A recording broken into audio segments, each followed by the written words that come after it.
Hello guys, രാവിലെ ഞാനും ഏട്ടനെന്നിട്ട് കുളിച്ച് നേരെ പോകുന്നത് എൻ്റെ അമ്മയുടെ അടുത്തേക്കാണ്. എൻ്റെ അമ്മ നാട്ടിൽ നിന്ന് വന്നിട്ടുണ്ട്. എൻ്റെ അമ്മ എൻ്റെ അച്ഛൻ്റെ അടുത്താണുള്ളത്. എൻ്റെ അച്ഛനും ഞാനുമായിട്ട് കുറച്ച് ഡിസ്റ്റൻസ് ഉണ്ട്, കാരണം 10-15 കിലോമീറ്റർ ഡിസ്റ്റൻസ് ഉണ്ട്. അപ്പോൾ നേരെ ഞാൻ എൻ്റെ അമ്മയുടെ അടുത്തേക്കാണ് പോകുന്നത്, അമ്മേനെ കാണാൻ. അപ്പോൾ നേരെ പോണ വഴിക്ക് അമ്മയ്ക്കുള്ള ഫുഡും പാർസൽ മേടിച്ചു, കുഷ്കയും കബാബും കൂടി പാർസൽ മേടിച്ച് ഞങ്ങൾ നേരെ പോയി. നല്ല പൊള്ളുന്ന വെയിലായിരുന്നു, നല്ല ഹെവി ട്രാഫിക് കൂടെ നേരെ പോയി. അങ്ങനെ അവിടെ എത്തി.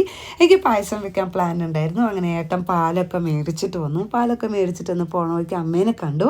അമ്മ നേരെ എന്നെ കണ്ട ഷോക്കിൽ അങ്ങനെ നിൽക്കുകയാണ്. അവൻ എന്നെ കാണിച്ചു കൊടുക്കുകയാണ് ഞാൻ വന്നിട്ടുണ്ട് എന്നുള്ളത്. അങ്ങനെ അമ്മേനെയൊക്കെ കണ്ടതിന് ശേഷം അവിടെ ചേർന്ന് നടക്കുന്ന ചെറിയ കലാപരിപാടികളൊക്കെ പോയി കണ്ടു. അതായത് ശ്രീ പാർവതി ദേവി, ഇത് ശിവൻ്റെയും പാർവതി ദേവിയുടെയും വിശേഷമാണ്. അപ്പോൾ ശ്രീ പാർവതി ദേവിയുടെ ഇതൊക്കെ വേഷം ഒക്കെ ഇട്ട് ഭഗവതി താണ്ഡവാടുന്ന ഇതാണ് കാണുന്നത്. അവരെത്രയും റിസ്ക് എടുത്തിട്ടാണ് ആ തീയൊക്കെ വരുന്നത്, അത് ഒറിജിനലാണ്. അപ്പോൾ എത്ര റിസ്ക് എടുത്തിട്ടാണ് അവർ ചെയ്യണമെന്നുള്ളത് നമുക്കത് കണ്ടാൽ മനസ്സിലാവും. അപ്പോൾ അതൊക്കെ ഇങ്ങനെ കണ്ടുകൊണ്ട് നിന്നു. ഇങ്ങനെ കുറേ നേരം അത് കണ്ടുകൊണ്ടെന്ന് അങ്ങനെ ആസ്വദിച്ചു. അതിനുശേഷം ഒരു 3-3:30 ആയപ്പോൾ തേരൊക്കെ വന്നു. 2 തേരാണ് അവിടെ ഉള്ളത്, ഒന്ന് വലുതും ഒന്ന് ചെറുതും. വലുത് വന്നിട്ട് പുരുഷന്മാർ മാത്രമാണ് ഏറ്റവും കൂടുതൽ വലിക്കുക, രണ്ടാമത് വന്നിട്ട് സ്ത്രീകളും വലിക്കും. ആ മേലെ കാണുന്ന ശങ്കിൽ നമ്മൾ ഈ പഴമാണ് എറിയുന്ന ആൾക്കാർ, അതിൽ നമ്മൾ മനസ്സിൽ എന്തെങ്കിലും ആഗ്രഹിച്ചിട്ട് എറിഞ്ഞാൽ ആഗ്രഹം നടക്കും എന്നാണ് പറയുക. അങ്ങനെ വലിയ തെരുത്ത ഭഗവാനും ഭഗവതിയാണിത്. കാര്യം ഞങ്ങൾക്ക് വീട്ടിൽ നിന്ന് ശരിക്കും കാണാൻ പറ്റി, അതുകൊണ്ട് നല്ല സന്തോഷമായി എനിക്ക്.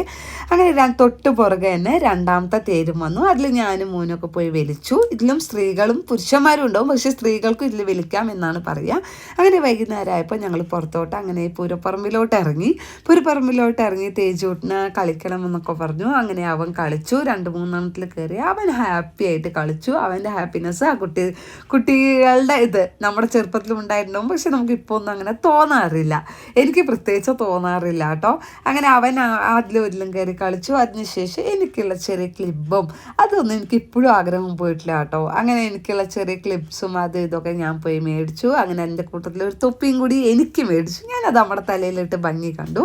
അതിനുശേഷം വൈകുന്നേരമായപ്പോൾ ഇത് പിറ്റേ ദിവസത്തേക്കുള്ള ഭഗവതിയുടെ വേഷം കെട്ടാൻ പോകുന്ന ആളാണ്.